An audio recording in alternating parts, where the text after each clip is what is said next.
Well, what does karma mean to you? I'm presuming you've heard of that word. Most people have. And most people who know nothing about Buddhism assume that karma means fate. But it certainly doesn't mean fate within a Buddhist context. Karma literally means action. And in a Buddhist context, that means willed action. Action which is motivated by some particular drive. It's something which is conscious. So that's what we mean by karma.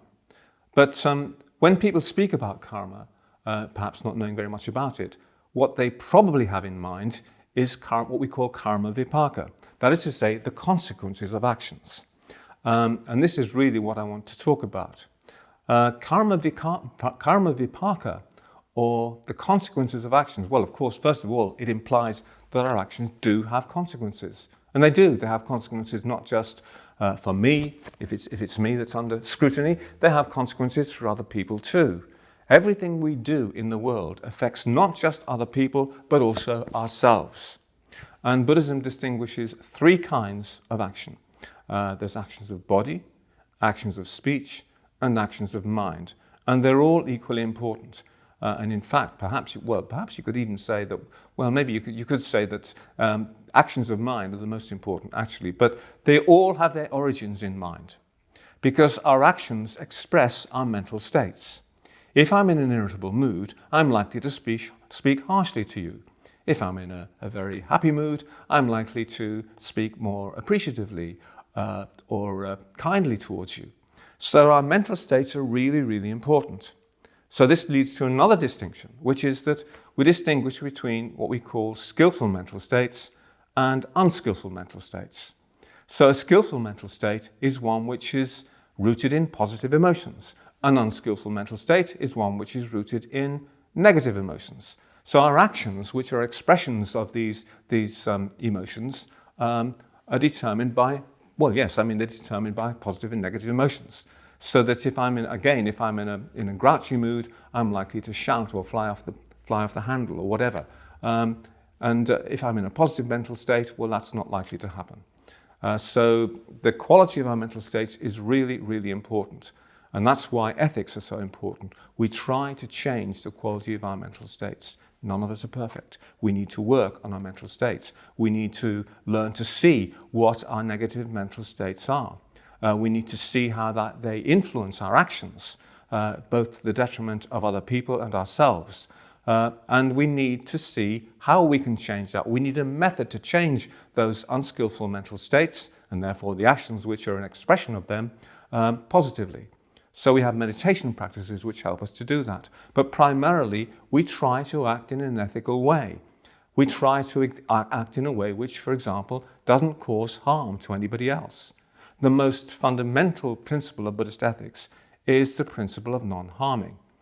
So we try to live in a way as fully as we can with that principle. To give you a simple example, Buddhism emphasizes the importance of vegetarianism. Now, this is not an absolute rule, as it were, but it's a very, very simple way of putting into effect on a daily basis that principle, putting it into effect in your lives, abstaining from eating meat and therefore from the harm that causes to the animals who you're eating, and even to the people who kill them for you, because somebody does.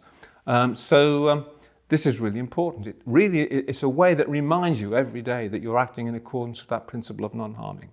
So it's not just a question of behaving in a positive way towards other people. Important though that is, vitally important though that is, it's a question of all living beings, other animals, and even of the environment. I think the key issue from a Buddhist point of view with regards to the environment is that we should care for it, that we should act on the basis of not harming it to the best that we can. Of course, you can't do that completely. Even to exist is going to cause some harm because, you're just walking along the street. You're not looking at where you're treading. You may be treading on an insect. You don't know. We've probably, all of us, committed actions of, we've harmed living beings in the course of our lives, even though we don't intend it. On one occasion, I was riding my bike and I saw a moorhen was trying to cross my path, and I tried to avoid it, but its behavior was unpredictable. And my wheel went over it. And I killed it, unfortunately. Of course, I didn't kill it deliberately. But I found that very, very painful. Just to take life and to know that you've taken life is a very, very painful experience. So we need to develop as great a greater sensitivity as we can towards all life. Try to feel some sort of solidarity with the whole of life. Not just living beings, though. As I say, the environment too. Include that. Trees, flowers, rocks, the whole of the natural environment. Because the natural environment certainly is alive in its own way. This is something you find out very, very quickly when you're in solitary retreat.